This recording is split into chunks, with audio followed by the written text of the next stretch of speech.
Datos que debes saber antes de que inicie. La vergüenza de Dios. Antes de que existieran los reinos, antes de que nacieran los dioses, antes incluso de que el tiempo tuviera nombre, existían dos dragones. Seres tan antiguos que ningún libro conserva sus verdaderos nombres. Se dice que fueron ellos quienes dieron forma a las estrellas que iluminan los cielos, a las rocas que sostienen los mundos y a los fuegos que arden en el corazón de la existencia. Ellos eran los padres de todas las cosas. Pero algo ocurrió, algo que la historia ha intentado borrar. En algún momento perdido entre el origen y la eternidad, 7 entidades tomaron el poder. Nadie sabe cómo, nadie sabe por qué. Los registros son fragmentos rotos de una verdad olvidada. Sin embargo, existe un testigo, la luna. Ella observó lo sucedido. Ella conoce el secreto. Y por alguna razón, las 7 entidades desean eliminarla de la historia. Quizá porque guarda la verdad. Quizá porque recuerda algo que los dioses quieren ocultar. Actualmente, las 7 entidades gobiernan la creación desde Astralúmina, el reino de los cielos. Cada una domina un territorio propio y ejerce autoridad sobre una fuerza fundamental de la existencia. Ellos son Ember, señor del fuego primigenio; Candorlán, dios del tiempo; Nirenvelstad, dios de la muerte; Abra Nitberia, diosa de la realidad; Teraciel Magna, diosa de la energía; Aribela von Alden, diosa de la luz; y Valterio Nitberi, dios del poder. Durante eras incontables, su dominio ha permanecido intacto. Su palabra es ley, su voluntad es destino, y sus versiones de la historia son las únicas permitidas. Pero toda mentira tiene una grieta, y toda grieta termina revelando la verdad. Porque existe una pregunta que nadie se atreve a responder. ¿Qué ocurrió realmente con los 2 dragones? Y si los dioses son tan poderosos, ¿por qué le temen tanto a la luna? La historia está por comenzar. Bienvenidos a La vergüenza de Dios. La verdad tiene un precio. Y cuando la luna descubrió aquello que las 7 entidades ocultaban, comenzó la guerra. Una guerra conocida como Sanctus Bellum, la guerra estelar. Pero no fue una guerra común. No se libró únicamente con ejércitos, espadas o fuego. Fue una guerra espiritual, una batalla entre ideas, entre recuerdos y mentiras, entre la verdad y aquello que deseaba enterrarla para siempre. Los cielos se partieron, las realidades colisionaron unas contra otras, mundos enteros desaparecieron, líneas temporales fueron destruidas, y durante siglos, el conflicto pareció no tener final. La luna luchó sola contra Astralúmina, contra 7 dioses, contra 7 dominios, contra 7 verdades impuestas. Pero incluso los seres más antiguos conocen el miedo. Y la luna comprendió algo terrible. No iba a ganar, no sola. Entonces tomó una decisión, una última apuesta, una última esperanza. Tuvo un hijo, un niño destinado a heredar la verdad, un niño destinado a sobrevivir donde ella no pudiera. Y antes de que la guerra terminara, lo envió a la tierra, lejos de los dioses, lejos de Astralúmina, lejos de la guerra. Su nombre era Basil Raverí. Y aunque era solo un niño, el destino del universo descansaba sobre sus hombros. Sin embargo, esta no es la única historia. Porque mientras dioses y lunas luchaban por el destino de la creación, existió alguien que decidió seguir otro camino. Un viajero, un observador, un buscador de respuestas. Su nombre era Presla, el Eterno. Cansado de la desgracia que consumía los mundos, emprendió un viaje imposible. Recorrió los 7 territorios divinos, cruzó reinos prohibidos, visitó ruinas olvidadas y observó maravillas que ningún mortal podría comprender.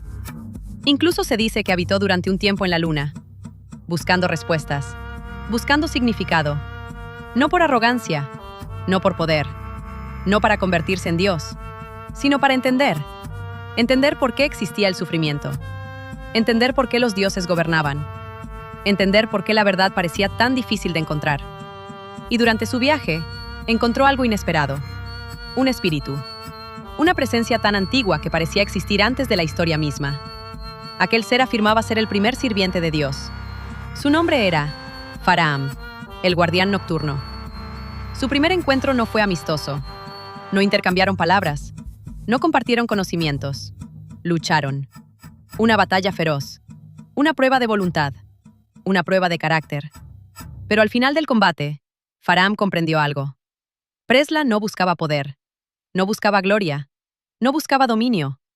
Su corazón era puro. Y por primera vez en mucho tiempo, Faram decidió confiar en alguien. Desde ese día, ambos caminaron juntos, atravesando mundos, descubriendo secretos y acercándose poco a poco a una verdad que jamás debió ser revelada. Porque cuanto más aprendían, más evidente se volvía una pregunta. Si los dioses dicen ser los creadores, ¿por qué existen tantas cosas que temen recordar? Y si la luna era realmente una enemiga, ¿por qué intentaron borrar su historia? Y existen nombres que fueron borrados. Uno de ellos es Benok, el traidor de Dios. No sabemos quién era, no sabemos de dónde vino, ni siquiera sabemos cuáles eran sus verdaderas intenciones. Pero sabemos una cosa, gracias a él, todo cambió. Fue Benok quien entregó a Presla un poder que jamás debió existir. Un poder superior al de las 7 deidades. Un poder superior al de Astralumina. Un poder que algunos llaman lo divino absoluto. Por primera vez desde el origen de los tiempos, los dioses dejaron de ser los seres más poderosos de la creación. Y por decisión de los propios cielos, Presla fue nombrado único gobernante de Astralumina. El buscador de respuestas, el viajero eterno, el hombre que solo deseaba comprender. Ahora gobernaba el universo. Las 7 deidades aceptaron la decisión, pero no por voluntad, sino porque no tenían alternativa. Ninguno podía desafiar a Presla. Ninguno podía enfrentarlo. Ninguno podía derrotarlo. Y aunque el reino permaneció en paz, las grietas comenzaron a aparecer, especialmente entre Presla y su más fiel compañero, Faram, el guardián nocturno, el primer sirviente de Dios. Durante siglos habían recorrido juntos los caminos de la existencia, pero ahora todo era diferente. El poder había cambiado algo, quizás en Presla, quizás en ambos. Las diferencias crecieron. Las conversaciones se volvieron discusiones. Las discusiones se volvieron distancia. Y finalmente, Faram abandonó Astralumina, sin guerra, sin despedidas, sin volver la mirada atrás. Por primera vez en incontables eras, Presla caminó solo. Mientras tanto, lejos de los cielos, lejos de los dioses, lejos de las guerras estelares, Basil Ravery vivía en la Tierra. Y por un breve instante, fue feliz. La historia no recuerda el nombre de la mujer que amó, pero todos los relatos coinciden en algo. Para Basil, ella era un ángel. Era esperanza. Era paz.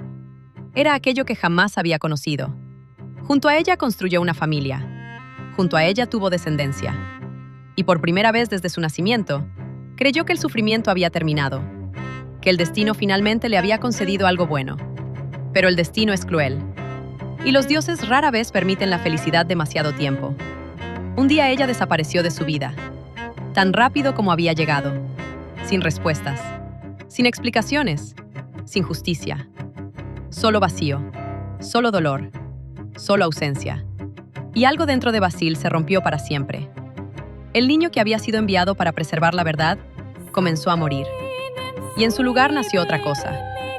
Un hombre consumido por el resentimiento, por la rabia, por el abandono, por el odio. Un hombre que ya no creía en los dioses. Un hombre que ya no creía en el destino. Un hombre que solo deseaba una cosa, que todo terminara. Entonces ocurrió una revelación, un propósito, una verdad oscura susurrada desde los rincones olvidados de la existencia. Y aquella verdad le mostró un camino. No salvar el mundo, no gobernarlo, no cambiarlo, destruirlo.